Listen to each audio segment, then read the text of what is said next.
Bom, gente, vou saudar aqui já do outro lado da tela para conversar com a gente, abrindo a edição de hoje do Faixa Livre, o professor na Faculdade de Ciências Econômicas da Universidade do Estado do Rio de Janeiro, a UERJ, Daniel Kossinski. Professor Daniel Kossinski, bom dia. Bom dia, Anderson. Bom dia ao pessoal que nos ouve aí. E é um prazer estar de volta aqui, conversando com vocês.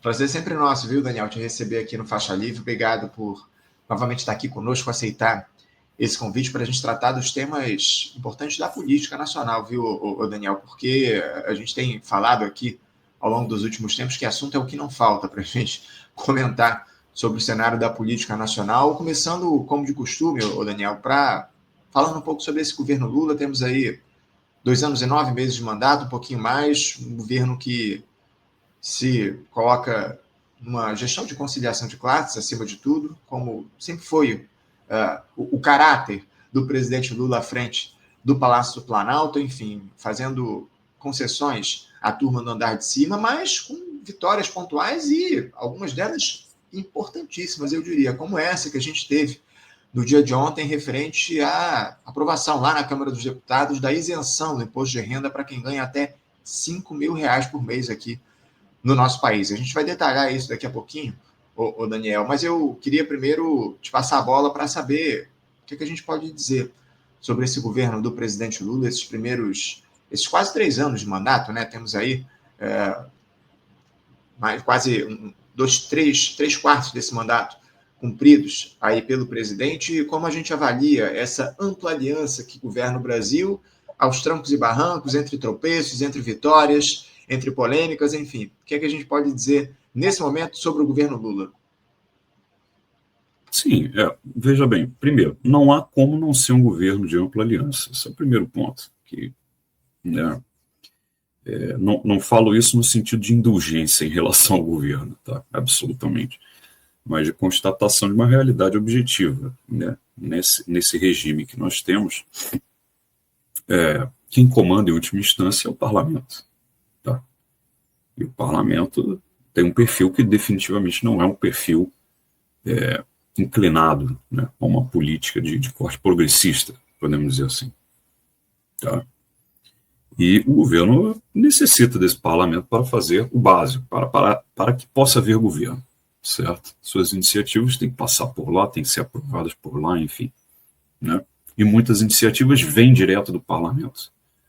Né? E o parlamento tem poder de veto, no último caso, sobre decisões do governo, e tem o poder decisivo, né, de impeachment sobre o governo, certo? Então, é claro que um governo de conciliação de classes, nessas condições, é absolutamente inevitável. Ou você terá isso, ou você não terá nada, né? Queiramos ou não esta conciliação de classes. A minha principal crítica não é ao caráter de conciliação de classes do governo, porque eu vejo isso como um fato inevitável. Tá? A minha principal crítica é conciliação de classes para quê? Né? Eu entendo que nós poderíamos ou deveríamos ter, né, um governo que, apesar, né, de realizar, né, de forma imperativa, necessária, essa conciliação de classes, mas o governo que tivesse outros horizontes, tá? Horizontes mais relacionados a objetivos nacionais, de fato, a uma proposta, né, cada vez mais urgente de voltarmos a ter um projeto de desenvolvimento nacional, certo? De correção de uma série de graves problemas que nós temos nesse país, que urgem suas apenas faz pequenos conceitos. Na tua conexão. A gente está com dificuldade na tua conexão, está falhando muito aqui o teu sinal. A gente perdeu até um pouquinho da tua fala anterior. Enfim, eu não sei se a conexão aí está de boa qualidade, enfim, mas agora parece que já voltou. Fica à vontade. Aparentemente aqui a conexão está boa. Tá? Eu estou exatamente ao lado do modem, estou a meio metro do modem. Então é isso, vamos seguir. Então. Vamos esperar que dessa vez funcione melhor. Enfim, então, assim, essa realidade eu considero, infelizmente, não é a que nós gostaríamos, mas ela é necessária. Como eu vinha falando, não sei se vocês ouviram, a minha principal crítica é no sentido de que eu vejo uma falta de objetividade nessa conciliação de classes com relação a termos um projeto de país. Isso, para mim, é o grande problema, não é a conciliação de classes. Bom, por outro lado, se nós analisarmos de um ponto de vista mais conjuntural, a situação do governo nesse momento é muito favorável, porque se você me perguntasse há 3 meses, tá, eu diria que o governo já tinha acabado. Tá, eu diria que o governo já estava liquidado e que o Lula não teria chances concretas de reeleição. Tá? Claro, eu falaria isso de forma muito precipitada, porque, afinal, nós temos um calendário eleitoral que só prevê a realização das eleições daqui a um ano, certo? Então nós ainda temos aí temos muita água para rolar embaixo dessa ponte.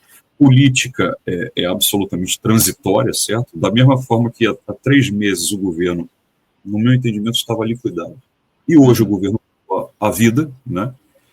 E se a eleição fosse hoje, eu consideraria o Lula tranquilamente favorito à reeleição, até devido, né, a toda essa fragmentação que nós temos no campo oposto, fundamentalmente, tá, em razão dos problemas do clã Bolsonaro. Tá, é isso que está impedindo, tá, que haja uma maior unidade de propósitos, que haja um maior consenso em torno de uma candidatura, né, do campo da direita mais sólida, certo? Mas nós não estamos até o momento vendo nenhum sinal de que isso será resolvido a curto prazo. Isso provavelmente vai ficar para o ano que vem, né? E isso tende a embolar bastante, tá? Essa candidatura do campo conservador, as condições de campanha dessa candidatura, essa coisa toda. Tá? Então, da mesma forma que eu estou dizendo que hoje o governo voltou à vida, agradeço ao Trump por isso, essencialmente. Tá? Daqui a 2, 3 meses a situação pode ser novamente uma na qual o governo esteja de joelhos, porque, de maneira geral, o que nós temos, primeiro, uma conjuntura nacional cada vez mais ingovernável. Eu mantenho o meu diagnóstico tradicional dos últimos tempos, das últimas conversas que nós tivemos. Eu vejo o Brasil cada vez mais ingovernável, isso para mim não mudou em absoluto. Tá? Segundo, nós temos um cenário internacional cada vez mais instável e imprevisível. Quem é que pode prever o que o Trump vai inventar? Daqui a uma semana, daqui a um mês, daqui a 6 meses? Eu acho que ninguém. E, por fim, nós temos um governo muito fraco. Um governo muito fraco em 2 sentidos. No sentido de que não tem um projeto de país certo? Organizado, esquematizado. Não tem exatamente uma orientação de para onde vai nesse sentido de construção de um país. Não existe isso. Eu não vejo isso em assunto. Tá? E fraco também no sentido de que convive com um cenário muito instável, muito complexo. Né? Bom, é isso. Basicamente é isso. Difícil. Daniel, o cenário, o quadro é muito difícil, enfim, a gente percebe que o governo tem muitas dificuldades, a volatilidade, a transitoriedade na política nacional cada vez se amplia ao longo dos últimos anos, diante especialmente desse poder que foi dado ao Congresso Nacional, poder especialmente a partir das emendas que foram concedidas aí à turma lá do Parlamento, enfim, o controle do orçamento público é uma crítica, inclusive, que a gente faz já há bastante tempo aqui no nosso programa. Agora, você citou, Daniel, um Brasil cada vez mais ingovernável. Eu queria pegar a partir daí para a gente desenvolver essa questão.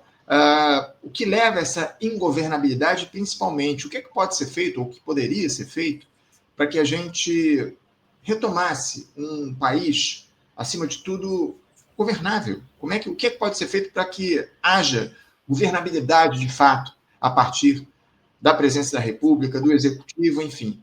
Como é que pode ser retomada essa governabilidade? Zé, nós temos aí diferentes elementos, né, que conduziram ou que estão conduzindo essa crescente ingovernabilidade. O primeiro é o parlamento, certo? Nós temos uma Constituição que confere ao parlamento um protagonismo, tá, no processo de governo. Isso é um fato. O Brasil é presidencialista, mas o parlamento é que tem, tá, a última palavra, as últimas cartas para jogar no processo político. em diferentes sentidos, como eu já falei. É quem tem o poder de impeachment sobre o presidente da República, isso é sempre uma espada, uma ameaça sobre a cabeça do presidente da República, certo? Principalmente quando seus perfis divergem, como é o caso agora, ou pelo menos divergem até certo ponto, eu também penso que não divergem tanto assim, certo? Mas, enfim, o parlamento também tem poder de veto sobre a do presidente, certo? Então, o parlamento já tem, pela própria Constituição, tá, prerrogativas consideráveis de governo no Brasil. Tá? Não é o presidente da República o comandante desse país. É isso que eu quero deixar claro. Ganhar uma eleição não é tomar o poder, muito longe disso. Ganhar uma eleição presidencial, né? Não é tomar o poder, muito longe disso. Tá? É você colocar como um agente nessa coisa aí, um agente focal, não há dúvida.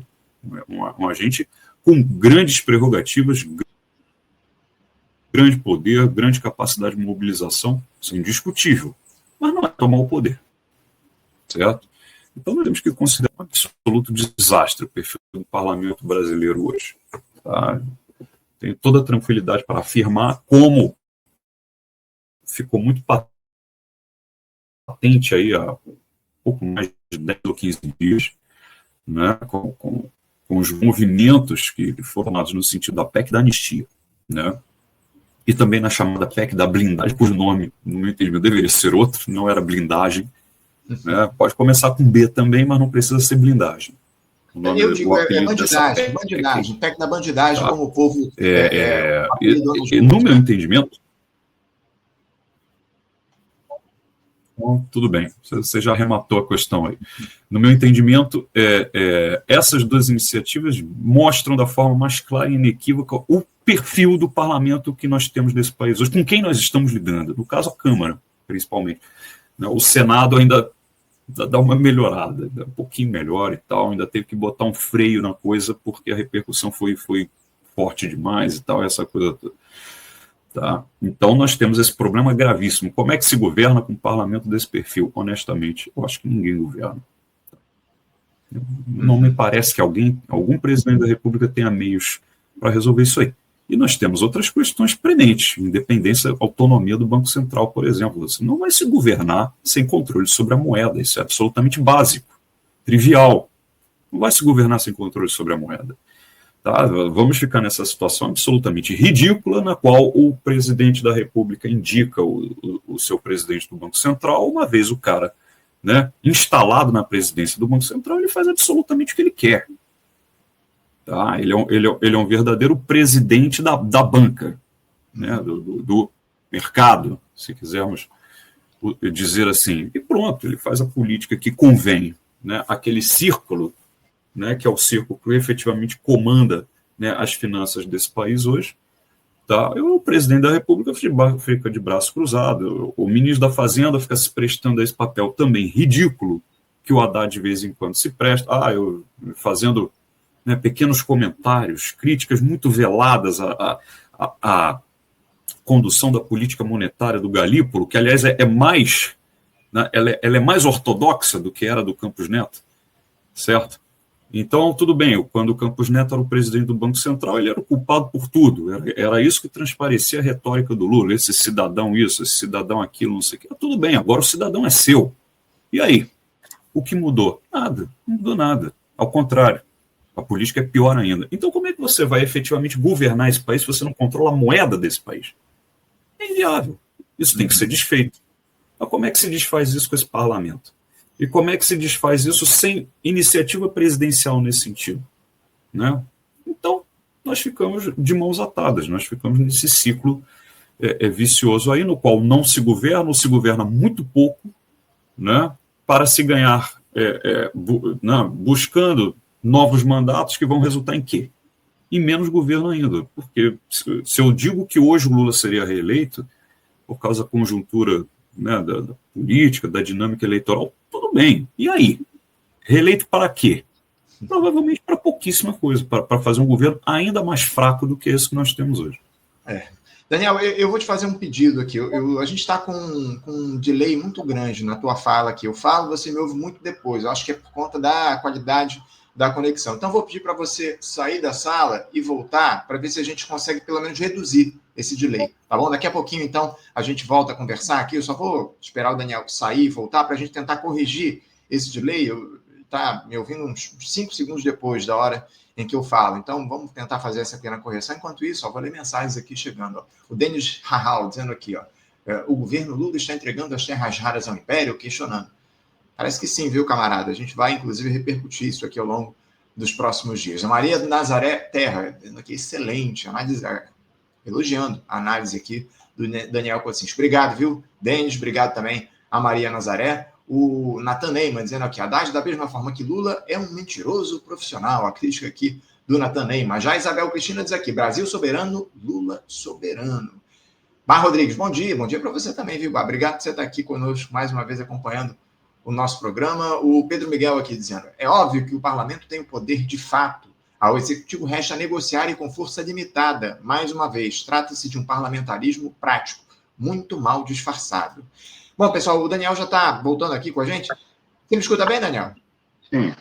Agora sim, melhorou a conexão. Parece que você voltou agora pelo celular para conversar com a gente. Conseguimos te ouvir plenamente. Mas eu queria te deixar à vontade, Daniel, para seguir falando. E eu quero trazer uma outra questão aqui para a gente analisar. Talvez seja o tema mais importante dos últimos tempos aqui no nosso país, para além, obviamente, da condenação do Jair Bolsonaro, enfim. A Câmara dos Deputados ontem aprovou esse texto da isenção do imposto de renda para quem ganha até R$5 mil, com uma redução na tributação para quem recebe até R$7.350. Detalhe é que essa aprovação se deu por unanimidade lá no parlamento. 493 votos favoráveis a essa isenção do imposto de renda para quem ganha até R$5 mil. Também foi estabelecido um imposto que alcança até 10% para quem recebe acima de R$50 mil por mês. Isso para compensar as perdas arrecadatórias diante dessa isenção mais ampla que vai ser dada na base da pirâmide. Essa era a proposta, inclusive, quase na íntegra que o governo defendia, mas houve, inclusive, quem tentasse ampliar a taxação dos super ricos, como a deputada Tabata Amaral, PSB, que apresentou uma proposta de tributação de 20%, enfim. Daqui a pouco a gente vai falar sobre isso também. Mas, Daniel, é uma medida importantíssima, uma vitória do governo. Eu até caracterizei aqui no início do programa, na apresentação, como um golaço dessa gestão, cumprindo uma promessa de campanha. Aliás, Bolsonaro também tinha feito essa promessa lá ao longo da sua gestão e não cumpriu. O Lula agora consegue cumprir essa promessa de isentar do imposto de renda quem ganha até R$5 mil no nosso país. Ainda que, obviamente, isso não corrige a tabela do imposto de renda. Isso é uma outra questão que a gente vai tratar, inclusive, mais à frente, em outra edição com o pessoal do Simplifico aqui no nosso programa. Mas, por enquanto, eu queria uma análise inicial tua, Daniel, a respeito disso. Como é que você avalia essa isenção de imposto de renda para quem ganha até R$5 mil, essa vitória do governo do presidente Lula? Eu concordo com a sua avaliação geral. É uma vitória, não há dúvida, são um grande mote da campanha que ele fez em 2022, certo? Isso é indiscutível. Conseguiu, afinal, essa aprovação ela provavelmente terá efeitos muito importantes sobre a eleição do ano que vem, porque ela vai entrar em vigor no ano que vem, em 2026, ano eleitoral. Certo? Então, ela será percebida aí por uma grande massa, né, de trabalhadores, né, de classe média para baixo, digamos assim, certo?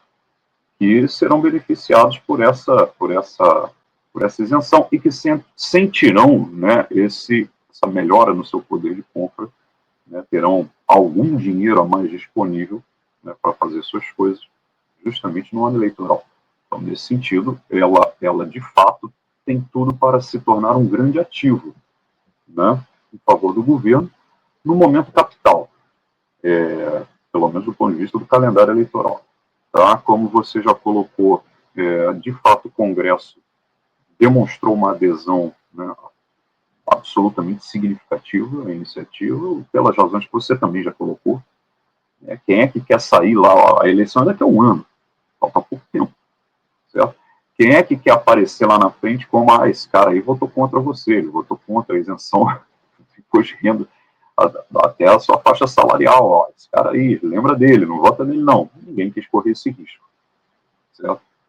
Então, de fato, houve uma adesão expressiva, né, o que daria até a impressão de um governo que tem uma base de quase 500 deputados, que definitivamente não é o caso. Né? As eleições onde há uma fragmentação, as eleições não, as votações no Congresso, na Câmara, onde há uma fragmentação muito maior, mostram que o governo tem uma base de fato com ele aí de exíguos 120, 130, 140 deputados. Tem ficado em torno disso. Tá? As eleições, as votações nas quais há uma clara polarização entre a maioria do Congresso e o governo. Essa tem sido a base do governo de fato. Certo? Então, há uma enorme adesão nessa proposta. Oportunista, claro, mas há uma enorme adesão. Você também já citou que, né, embora seja uma medida importante, né, reduz em alguma medida a absoluta aberração tributária que nós vivemos nesse país, né, mas ainda é absolutamente aquém do que é necessário ser feito, deveria ser feito. Certo? Então, eu acredito que as cartas gerais do que eu tenho para dizer sobre a questão você colocou, eu concordo que são essas, não me ocorre outra coisa nesse momento.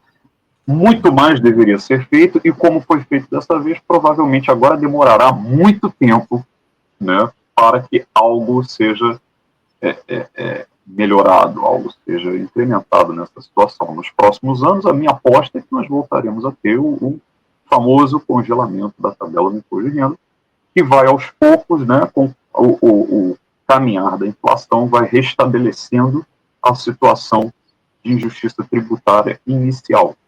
Lembrando, não de maneira nenhuma, né, não afirmando que temos agora, ou teremos agora, justiça tributária. O Brasil está há muitos anos-luz de distância desse sonho. Tá?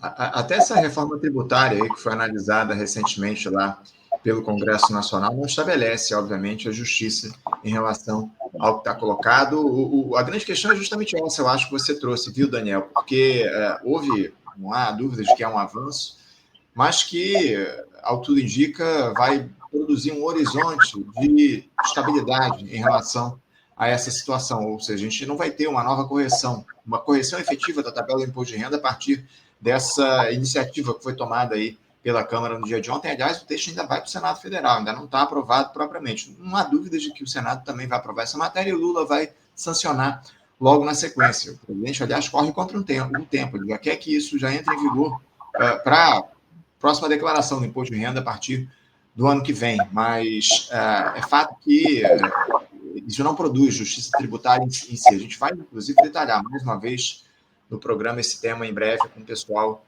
do Sindicato, auditores fiscais da Receita, que fazem um estudo muito importante a respeito disso. Parece que a correção, a isenção da tabela do imposto de renda iria muito, muito além desses R$5.000. Se eu não estou enganado, é algo em torno de R$9.000.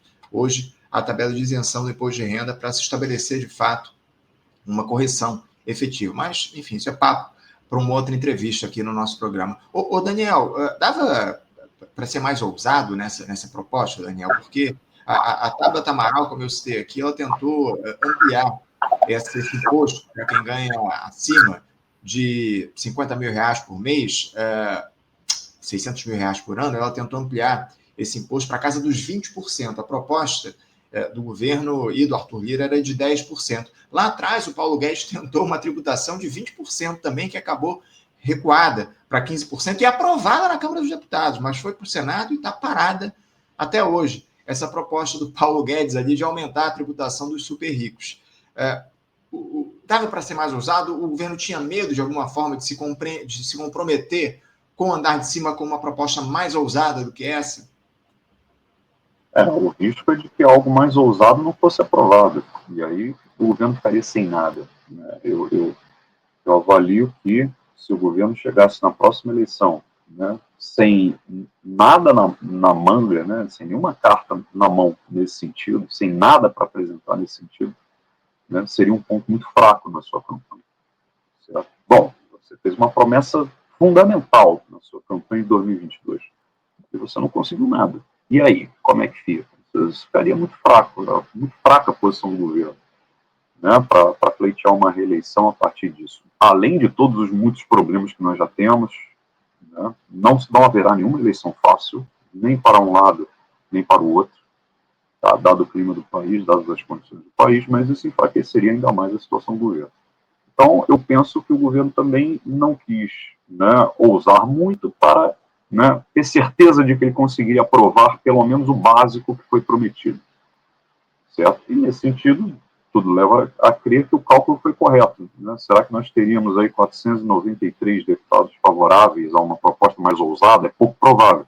Se nós olharmos esse resultado, dá a impressão de que, bom, o governo talvez pudesse ter proposto muito mais do que isso, porque a Câmara talvez aprovasse de qualquer jeito, né? Sob essa premissa de que, não, é melhor aprovar, porque senão, ano que vem, vão me cobrar, vão dizer que eu fui contra e tal, não sei o que, papapá. Então, vamos dizer, o governo, né, propusesse ou uma tributação mais alta, né, para os salários realmente elevados, que não são de 10, 15 mil reais. Hoje, com isso aí, numa cidade de Rio, São Paulo, você leva uma vida de classe média. Se você tiver que pagar creche, escola, a sua situação já fica bem mais complicada. Tá? Um salário realmente elevado, eu colocaria nessa faixa aí, 30, 40, 50 mil. Tá? Então, talvez se você propusesse, né, uma alíquota mais alta de imposto num salário desse, a Câmara já travasse. A Câmara já não aceitasse.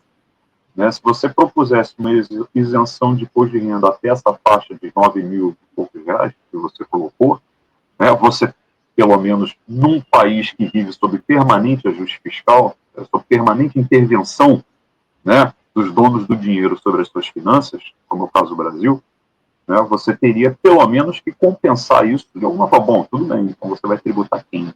Você vai aumentar os impostos. Enfim, tudo isso, né, aumentaria as chances do Congresso criar resistências, criar problemas e, eventualmente, talvez nem sequer aprovar a medida, ou talvez aprovar com uma série de jabuticabas, como se costuma dizer.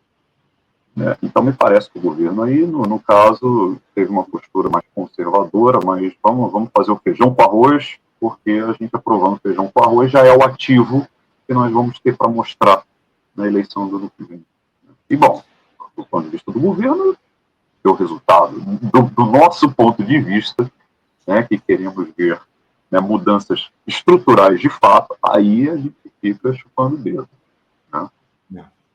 É isso. O Daniel, muitas mensagens chegando aqui dos nossos espectadores, eu vou fazer a leitura delas. Aliás, pessoal, mandem aqui as mensagens, suas participações aqui no nosso chat, para eu trazer aqui para o nosso papo aqui com o Daniel Kocinski, suas perguntas, enfim. O Renato Cinco, ex-vereador aqui do Rio de Janeiro, diz o seguinte: foi unânime porque foi migalha, nem corrige o déficit da tabela. E o que se taxou dos ricos não faz nem cosquinha. Mensagem do Renato Cinco. Já o Denis Rahal diz aqui o seguinte: após a notícia de que o Brasil vai abrir concorrência internacional para a exploração de nossas terras raras, inclusive para a formulação de políticas públicas, isso joga no lixo a isenção do imposto de renda. A gente vai tratar, inclusive, aqui, viu, Denis, essa situação envolvendo as terras raras. Vamos aprofundar esse diálogo, esse debate a respeito dessa concorrência internacional para entregar as nossas terras raras. Está claro que isso vai entrar aí no diálogo que o Lula vai ter com Donald Trump ao longo dos próximos dias para tentar reverter essa situação relativa ao tarifácio, enfim, as sanções estabelecidas pelo governo dos Estados Unidos. Agora, a Nair Paiva de Oliveira pergunta aqui o seguinte: o que será que o Lira exigiu em troca? Só para registrar aqui, o Arthur Lira, ex-presidente da Câmara, é o relator dessa matéria, foi o relator, né? Já está aprovado o texto, foi o relator dessa matéria lá na Câmara dos Deputados da isenção do imposto de renda até 5 mil reais. Você teria um palpite, Daniel, a respeito do que é que o Arthur Lira teria exigido em troca do governo? Não tenho um palpite, mas não deve ter sido pouca coisa. Talvez mais para frente a gente descubra. Né?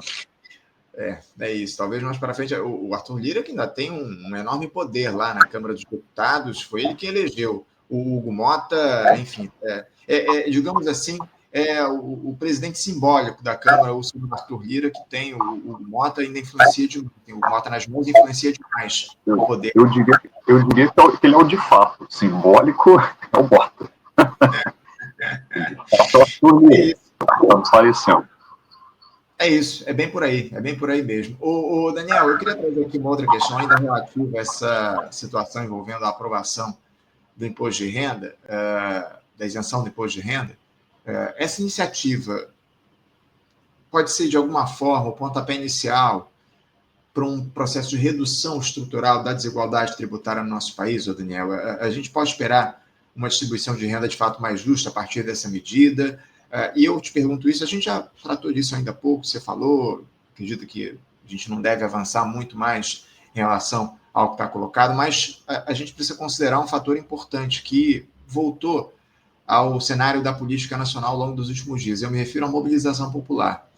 A gente teve aqueles atos muito fortes no último dia 21, naquele domingo, pouco mais de uma semana atrás, 10 dias, pouco mais do que isso, em relação à PEC da dosimetria, à PEC da anistia, ou seja, o povo à esquerda voltou às ruas para pressionar os parlamentares nesse sentido. Você acha que a partir dessa situação, desse novo cenário, desse ator que está colocado agora na disputa política, o que voltou propriamente à disputa, que é o povo nas ruas, a gente pode avançar para um cenário de melhor distribuição de renda?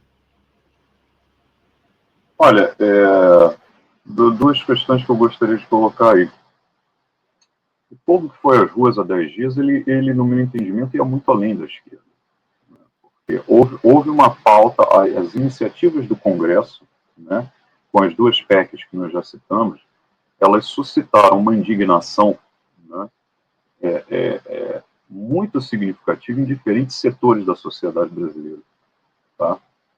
De forma que levou muita gente às ruas, porque, no meu entendimento, foram transcendidos os limites, simplesmente, né, dos grupos, das classes que se veem como, se associam, né, à esquerda. Tá? Foram movimentos maiores do que isso. E eu penso que eles tiveram o tamanho que tiveram e a coesão que tiveram, tá, em torno dessas pautas, justamente porque transcendiam esse grupo. Tá? Eu não acredito, eu não creio que essa mobilização se dará, tá, da mesma forma, ou de qualquer forma, em torno de outras questões. Tá? Não imagino absolutamente que se o governo, por exemplo, tá, convocar manifestações populares para apoiar alguma pauta sua, que encontre respaldo, tá, nas dimensões, nessas condições que nós vimos aí há 10 dias atrás. Não me parece que isso aconteceria. Tá? Então, nesse sentido, eu vejo com restrições e cautela. Tudo bem, óbvio, foi positiva essa manifestação, não há dúvida disso. O Senado respondeu de forma quase imediata, vetando, né, derrubando aquela PEC absolutamente criminosa, acho que a palavra é essa. Tá? Uhum. Tudo bem, ótimo, com um objetivo de curto prazo muito importante, mas não me parece que encaminhe um movimento de massas no Brasil. Eu acredito que nós estamos muitíssimo longe disso. E de reformas estruturantes na questão tributária, o Brasil tem infinitas distorções tributárias aberrantes a corrigir. Por exemplo, se eu for um produtor de soja, de minério de ferro, de petróleo bruto, exportar esse produto em estado bruto, sem adicionar absolutamente nenhum trabalho, nenhuma tecnologia, nenhum conhecimento, nenhuma capacidade produtiva sobre essa matéria-prima, eu não vou pagar imposto. Uhum. Que tipo de país se organiza? Que tipo de país pretende, se é que pretende, né, ser industrializado? Uma política tributária aberrante dessa. Isso é justamente o contrário do que um país que busca se industrializar tem que fazer. Mas ele tem que privilegiar o trabalho, ele tem que privilegiar a produção, ele tem que privilegiar a adição de trabalho, de conteúdo tecnológico, sofisticação nos seus produtos, nos seus recursos naturais. O Brasil faz o oposto disso, exatamente o oposto disso. Né? O agronegócio, que é o grande exportador brasileiro hoje, praticamente não paga imposto. O imposto sobre a terra é irrisório no Brasil. Se você tiver um apartamento um quarto e sala numa grande cidade do Brasil, no Rio de Janeiro, em São Paulo, ou em qualquer cidade desse país, você vai pagar proporcionalmente muito mais impostos do que o cara que é dono de 100 hectares de terra. Então, isso não tem qualquer cabimento, não há como nós resolvermos, né, uma cascata, certo, de aberrações tributárias que geram infinitas injustiças nesse país, tá? E também geram infinitas ineficiências do ponto de vista da construção de um país produtivo, avançado, não vamos resolver isso sem iniciativa governamental, nós não vamos resolver isso com um Congresso que é um Congresso de mentalidade absolutamente arcaica, neocolonial, um Congresso que representa em grande medida exatamente esses estratos, esses setores são beneficiados por esse tipo de coisa. Então, nesse sentido, a minha visão é muito pessimista. Eu não creio que nós tenhamos a partir daí, que pese, né, a importância pontual da iniciativa. Não me parece que a gente esteja encaminhando, a partir daí, um processo de mudanças estruturais na nossa situação tributária. Infelizmente, não acredito nisso. E também não acredito que isso venha do governo, que essa iniciativa venha do governo. Não dá para acreditar. Até porque, Daniel, voltando aos atos, no último dia 21, foi o governo federal que convocou aquelas mobilizações lá nas ruas do Brasil inteiro. Não foi a gestão Lula. Aliás, foi curioso que os movimentos sociais, enfim, movimentos sociais ligados ao governo, que apoiam o governo, Frente Povo Sem Medo, Brasil Popular, convocaram os atos meio que em tempo recorde. Foi surpreendente. Inclusive, 3 ou 4 dias foram convocados os atos que reuniram centenas de milhares de pessoas nas ruas. Isso é importante ser registrado. Mas, primeira coisa, não foi o governo que convocou os atos. Isso é importante falar, e não há no horizonte, pelo menos, a expectativa de que a gestão do presidente Lula faça esse tipo de convocação. Daniel, eu queria trazer aqui para a nossa discussão um comentário. Chegou um comentário do Pedro Miguel. Pedro Miguel gosta aqui de trazer questões polêmicas importantes para o nosso debate. Ele diz aqui o seguinte: Daniel, não é de governo que devemos ficar esperando convocação de manifestação. Essas precisam ser sempre independentes. Não digo somente do atual governo executivo, e sim independente de qualquer governo. Palavras do Pedro Miguel. É um tema que vira e mexe aparece aqui, o Daniel. Como é que você vê? Era o governo que deveria convocar esse tipo de mobilização popular? Enfim, era o presidente Lula que deveria se engajar nesse sentido? Como é que você avalia esse tipo de situação?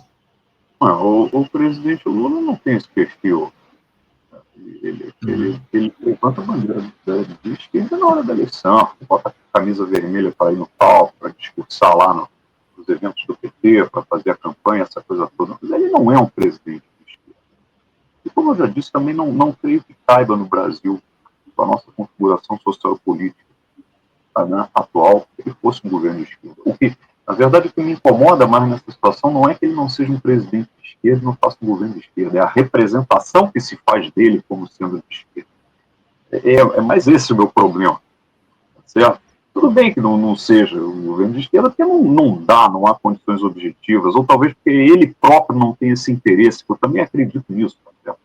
Não vejo no Lula uma liderança de esquerda.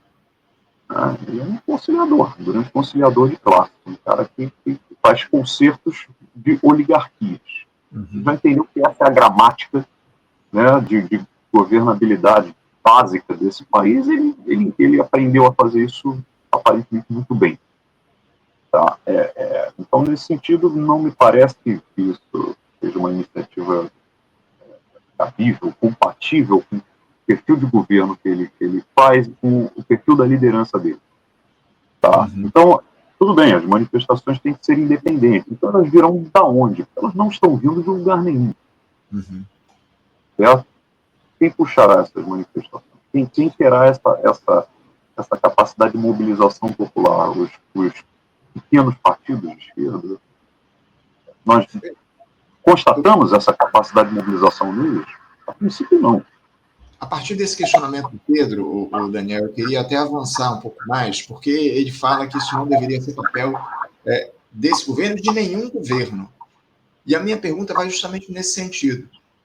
Não é papel do chefe do executivo comprometido, se a gente tivesse um governo de fato comprometido com as classes menos abastadas, com as pessoas mais pobres, com a população em situação de vulnerabilidade financeira, especialmente social, aqui no nosso país, não seria o papel do governo central, a partir disso, um governo que estivesse comprometido com a população mais pobre, não seria papel de um governo com essas características convocar o povo às ruas para lutar por uma mudança efetiva no cenário do país?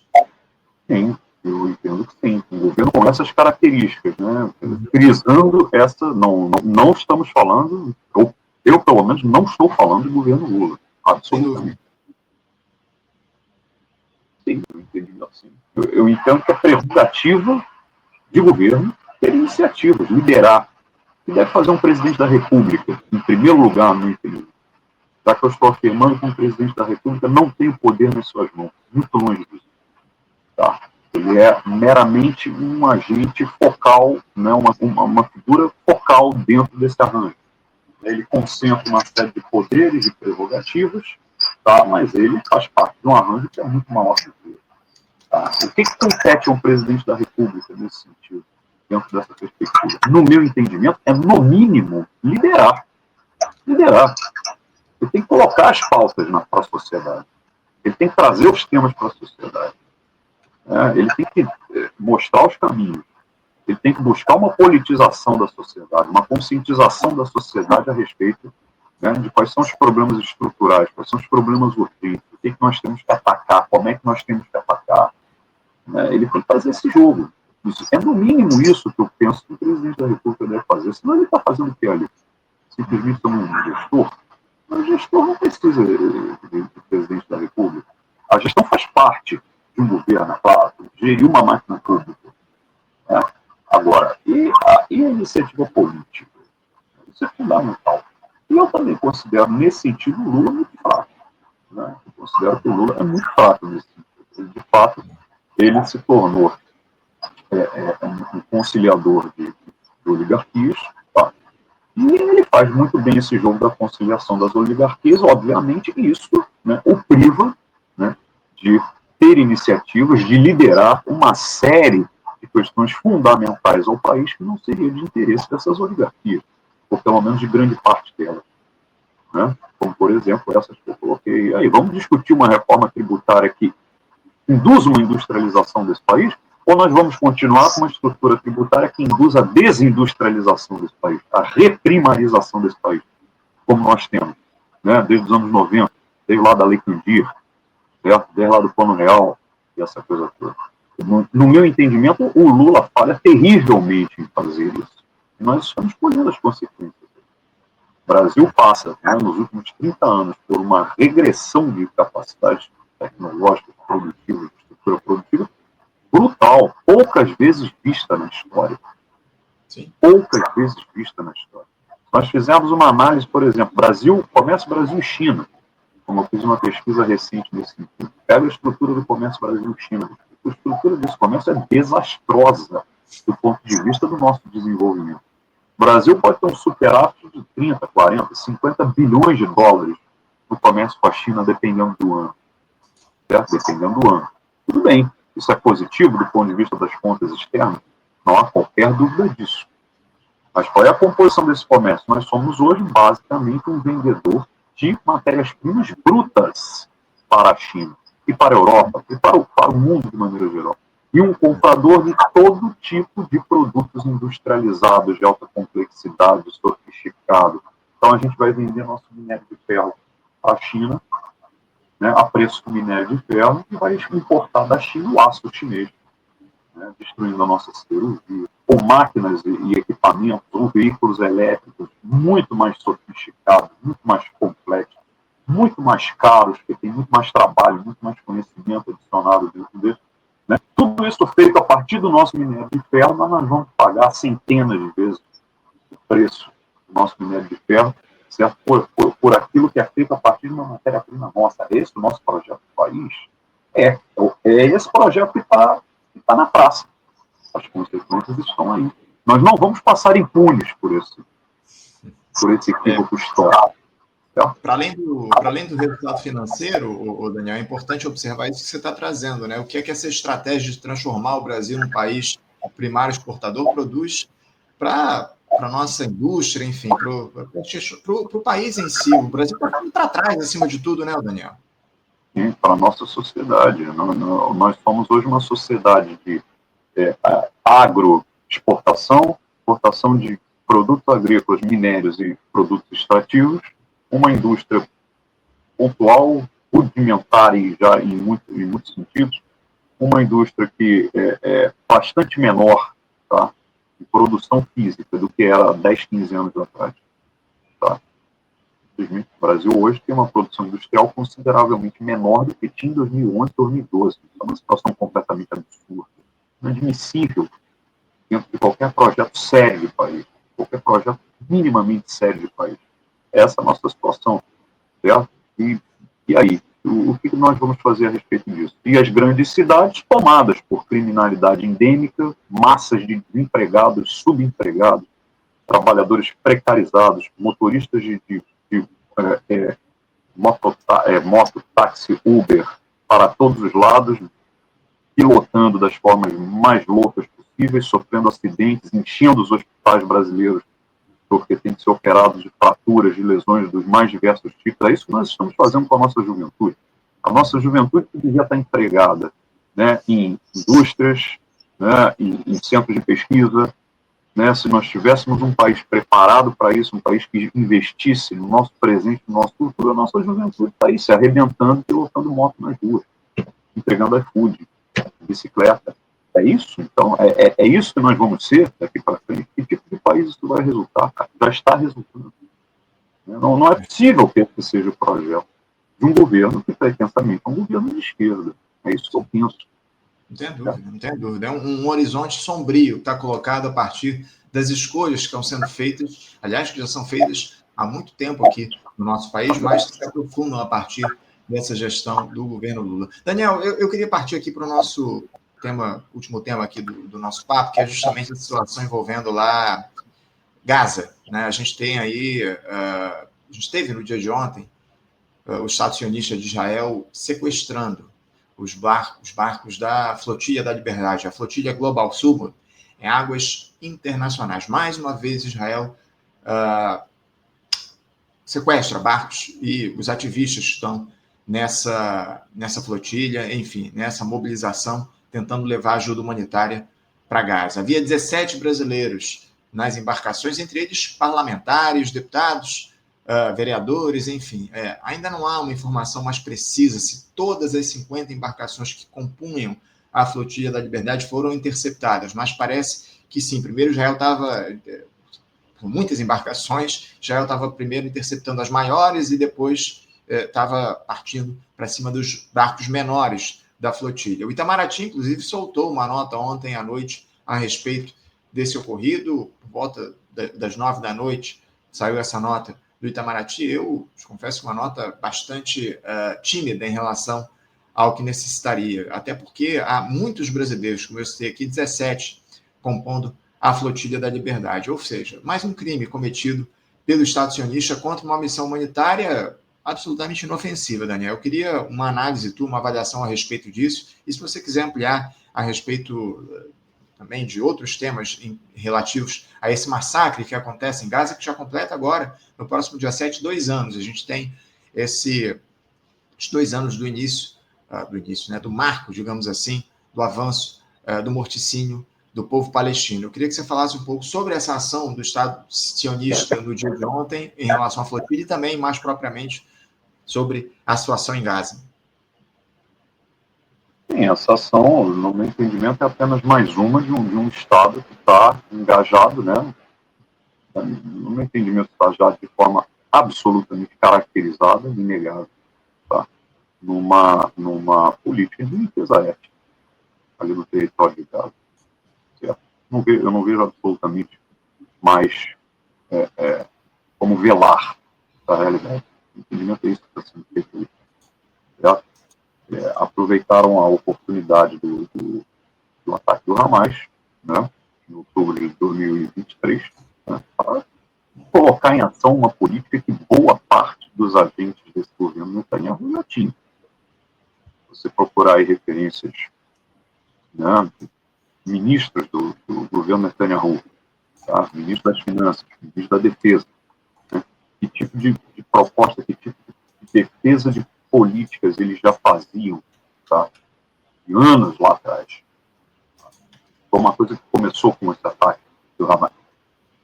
As políticas que eles já defendiam lá atrás é a política de uma limpeza étnica na Palestina, é a política da construção da grande Israel, e essa coisa toda. Tá? Então, são agentes que têm como proposta, tá, histórica da situação política realizarem isso que estão realizando agora, aproveitando essa oportunidade. As pessoas, no meu entendimento, está muito bem caracterizado, de forma indiscutível, não vejo mais como negar, não seja possível negar esse fato. Tá? O que me impressiona de uma forma, talvez eu tenha sido ingênuo, né, é que mais ou menos há um ano e meio, quando começou a ficar claro que o que Israel estava fazendo ali não era simplesmente uma resposta ao ataque do Hamas, mas uma política muito mais generalizada, sistemática de devastação do território palestino, de forma a tornar o território inabitável, certo? A criar um impasse ali para aquela população de, bom, vocês vão viver nessas condições, sobreviver nessas condições e começar a morrer, né, simplesmente, ou vocês vão ter que sair. E de gerar esse impasse para obrigar a comunidade internacional a tomar algum tipo de atitude, tipo os países vizinhos já, tá bom, então abre a fronteira e deixa os palestinos entrarem. Enfim, alguma coisa nesse sentido. Tá? Eu comentava com alguns amigos mais próximos e eu avaliava que não seria possível, né, ou talvez eu gostaria que não fosse possível, em pleno século XXI, numa época de telefones celulares, de internet, de informações, de mídia circulando, sendo produzidas e circulando em tempo real, mundo afora, eu avaliava que não seria possível que se praticasse uma política de limpeza étnica, né, no planeta Terra no século XXI. E, infelizmente, hoje eu vejo que é possível. Está sendo possível. E por isso mesmo, né, os países europeus agora começaram uma mobilização mais concreta no sentido de tomar, pelo menos, passos diplomáticos em relação ao governo israelense, o governo da Espanha, né, o governo do Sánchez está mais ativo nisso aí, está liderando mais essas iniciativas, né, países que são fortemente aliados com a política externa dos Estados Unidos, Austrália, Canadá, Grã-Bretanha, enfim, também já estão tomando passo no sentido de reconhecimento do Estado palestino, que, convenhamos, uma banalidade, o Brasil já faz isso há muitos anos. Isso aí também pode ser simbólico, no sentido de que sejam aliados muito próximos dos Estados Unidos tomando esse passo, mas o passo em si não resolve concretamente, estruturalmente, nenhum dos problemas do povo palestino. Certo? E o que a gente vê é que essa política de fato está sendo realizada e aparentemente ninguém é capaz de colocar um freio e falar, não, peraí, chega, não é possível. Então nós estamos A Espanha tem a página 2, viu, Daniel? Porque a gente viu iniciativas aí do Estado espanhol ao longo dos últimos tempos. No entanto, a Espanha enviou lá um barco, um navio, para apoiar a Flotilha da Liberdade ao longo dos últimos dias, mas mandou voltar o navio. Assim que o navio se aproximava de Gaza, a Espanha mandou o navio voltar para sua base, não acompanhar, e sugeriu que a Flotilha da Liberdade simplesmente desistisse dessa sua missão de levar ajuda humanitária para Gaza. Então, eu já até questiono esse compromisso da Espanha hoje com o povo palestino. Eu acho que, acima de tudo, a Espanha tenta algum tipo de conciliação com o Estado sionista. Infelizmente, o que está colocado, pelo menos na minha avaliação, a partir dessa iniciativa de mandar o barco que acompanhava a Flotilha da Liberdade voltar. A Itália fez o mesmo, também mandou lá um barco. Aliás, a Itália que é governada hoje por um governo protofascista, né? Lá da Giorgia Meloni, que governa a primeira-ministra da Itália. Enfim, mas acabou enviando um barco para apoiar a Flotilha da Liberdade, fez o mesmo, mandou voltar para a base esse navio que apoiava os ativistas da Global Summit Flotilha. Ô Daniel, para a gente fechar aqui o nosso papo, nosso tempo está no limite, eu queria tratar, a gente teve aí recentemente, essa semana inclusive, esse plano estabelecido pelos Estados Unidos, esse plano proposto para a paz, né, cessar fogo lá em Gaza, teve o apoio também do Benjamin Netanyahu, uma reunião, um encontro que eles tiveram lá, o Netanyahu e o Donald Trump, na última segunda-feira na Casa Branca, e os atores internacionais começaram a se posicionar a respeito desse plano. A gente teve ontem aí a palavra do Brasil, o chanceler Mauro Vieira disse que o nosso país aplaude o plano do Donald Trump de cessar fogo em Gaza. abre aspas, sem dúvida nenhuma, vamos aplaudi-lo publicamente, possivelmente ainda no dia de hoje, porque o objetivo do plano é justamente o que sempre defendemos desde o início do conflito. A libertação dos reféns, cessar-fogo e reconstrução de Gaza está dentro das nossas linhas políticas, fecha aspas, palavras aí do chanceler brasileiro Mauro Vieira, ministro das Relações Exteriores, em uma audiência na Câmara dos Deputados. Eu queria uma rápida análise tua, Daniel, a respeito de como é que você vê, como é que você analisa esse plano proposto pelo Donald Trump, pela paz, pelo cessar-fogo em Gaza, que passa pelo desarmamento do Hamas, que passa por um governo de transição, ou, enfim, um comitê de transição liderado pelo próprio Donald Trump lá em Gaza, enfim, como é que você avalia esse plano? Sim, pois é.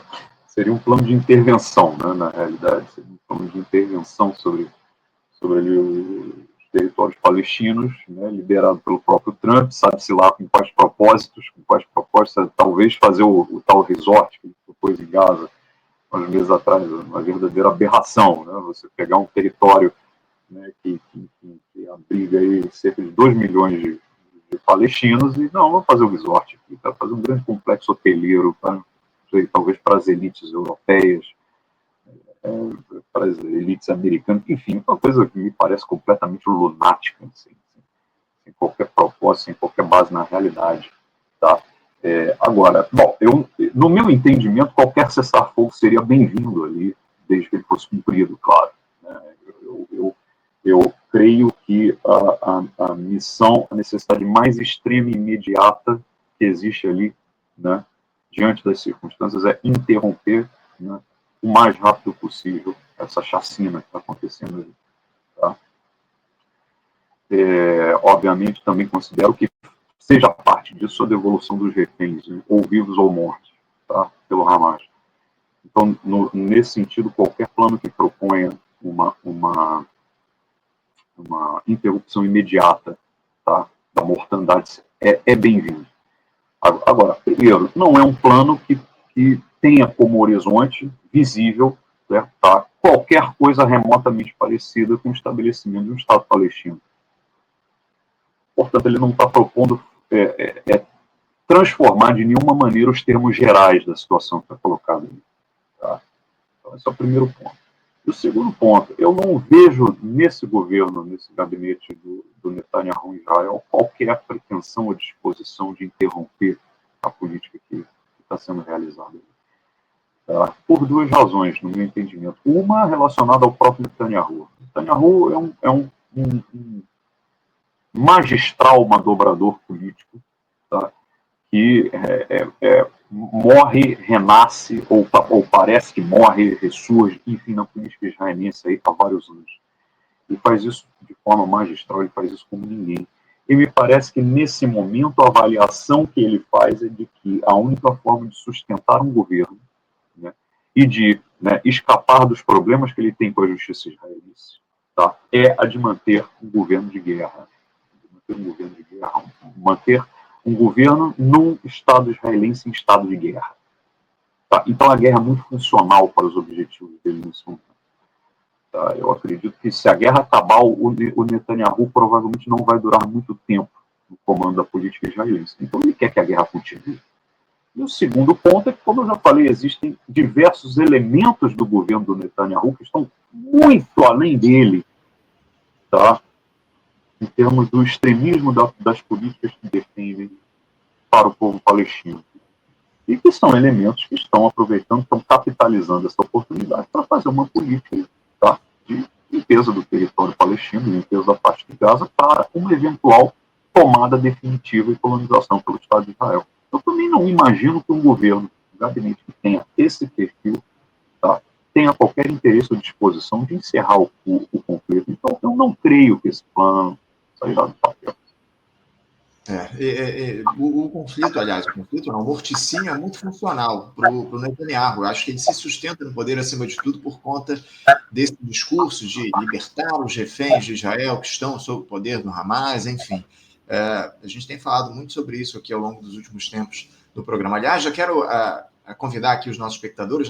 No próximo dia 7, terça-feira, a gente vai fazer um debate aqui no Faixa Livre falando sobre os 2 anos desse morticínio. O debate que terá a presença e a participação de Breno Altman, jornalista, um dos principais defensores da causa palestina aqui no nosso país. Aliás, tem feito debates muito interessantes ao longo dos últimos tempos, destruindo esse discurso do sionismo que tenta avançar aqui no nosso país. Enfim, Breno estará com a gente na próxima terça-feira nesse debate especial a respeito dos 2 anos de morticínio lá em Gaza. Já fica o convite aqui para vocês, já mandem para os seus amigos. Enfim, terça-feira, dia 7, aqui no Faixa Livre, um debate especial sobre esses 2 anos do morticínio em Gaza. Daniel, nosso tempo está esgotado aqui. Quero agradecer muito a tua presença mais uma vez conosco no Faixa Livre. Só rapidamente, antes de fechar, quero ler 2 mensagens aqui. Primeiro, o Ricardo, a respeito do tema que a gente tratou aqui do governo, ele disse que convocação só de 4 em 4 anos, com direito à tomada cinematográfica e jingle do amor. A mensagem aqui do Ricardo. E a Celeste Sintra, você conhece bem. Celeste Sintra foi produtora nossa aqui no nosso programa, elogiando aqui. O Daniel continua excelente como comentarista, análise perfeita sobre o momento do Brasil. Deveria ser ouvido mais vezes. Obrigado, Celeste, pela tua mensagem aqui. Pela tua participação. Celeste está sempre aqui acompanhando o nosso programa, elogiando aqui a tua entrevista. Obrigado a você também, viu, Daniel? Uma boa quinta-feira para ti. Eu que agradeço a Celeste aí pelas honrarias, fico muito feliz em contribuir, tá? E mais uma vez foi um prazer aí conversar com vocês e aguardo aí as próximas oportunidades. Grande abraço. De volta aqui no programa. Grande abraço para ti, até a próxima. Até logo. Conversamos aqui com Daniel Koscinski. Daniel Koscinski, que é professor na Faculdade de Ciências Econômicas da Universidade do Estado do Rio de Janeiro, a UERJ,